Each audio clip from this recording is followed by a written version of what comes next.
दोस्तों नमस्कार, मैं के पंगोत्रा एक बार फिर आपसे मुखातिब और आप इस वक्त पंगोत्रा कंसेप्ट के साथ हैं।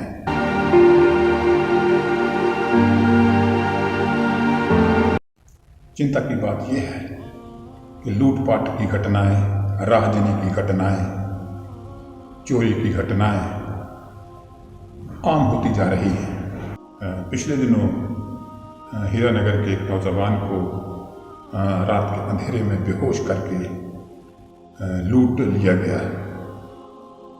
तो दोस्तों, ये ना कोई पहली घटना है और ना ही आखिरी। अगर हम पीछे मुड़कर देखें तो आज़ादी के बाद भारत में भौतिक और आर्थिक विकास की गति बहुत तेज रही। हमारी पीढ़ी के लोग, या यूँ कहें 1950 के बाद पैदा हुए लोग, इस विकास के चश्मदीद गवाह हैं। 10-20 कोस पैदल चलने से मोटर कार तक और साइकिल से हवाई जहाज का अनुभव हमारी पीढ़ी के लोगों ने किया है।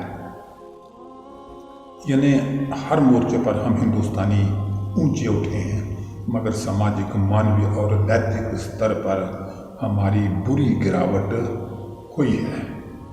नैतिकता और मानवता अपवाद होती जा रही है और अपराध का ग्राफ बढ़ता जा रहा है।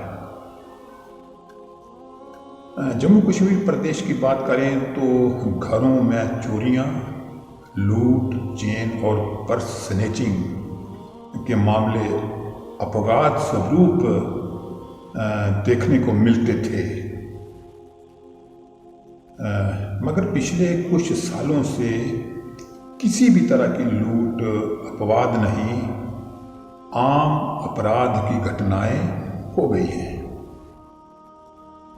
अगर लूट मार जैसे अपराधों के तौर तरीकों को देखें तो 1 घंटे के लिए घर को सूना छोड़ना, सुनसान रास्ते या शाम ढलते कार या दोपहिया वाहन पर चलना खतरे से खाली नहीं है।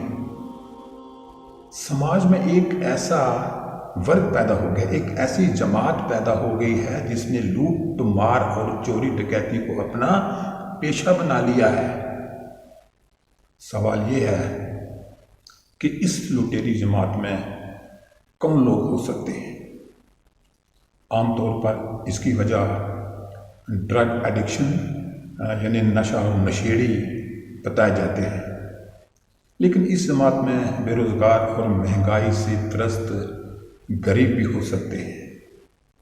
अगर बढ़ती नशाखोरी को इसकी मुख्य वजह मान लें तो सवाल पैदा होता है कि आज के समय में चिट्टे जैसी नशीली चीज़ों की तस्करी में कौन लोग शामिल हैं। सामान्य बुद्धि का इंसान भी बता सकता है कि बड़े सप्लायर से लेकर निचले स्तर के नशेड़ी तक एक नेटवर्क काम करता है।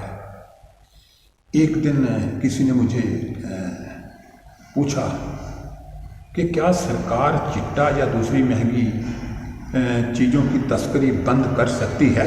मैं इतना ही वाजिब जवाब दे पाया कि सरकारें पूरी कोशिश करती हैं मगर पूरी तरह कामयाब नहीं होती।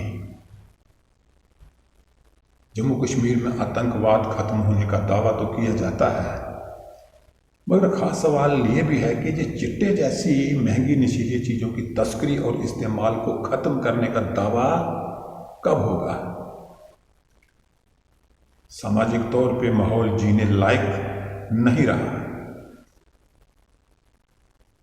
विकास सिर्फ चौड़ी सड़कों और पुलों से नहीं आंका जाता।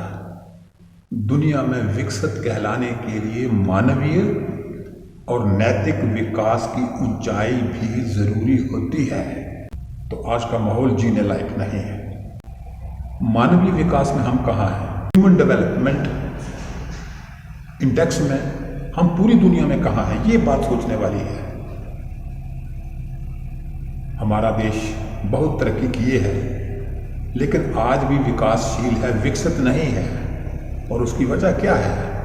दुनिया में मानवीय विकास यानी ह्यूमन डेवलपमेंट में हम बहुत पीछे हैं और इसलिए हम विकसित नहीं कहलाए जाते। हम उम्मीद करते हैं कि हमारे कर्णधार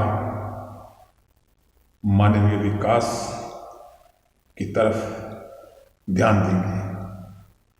तो दोस्तों, आज के लिए इतना ही। अगली बार किसी और मुद्दे के साथ, तब तक विज्ञापन गोत्रा को इजाज़त। नमस्कार।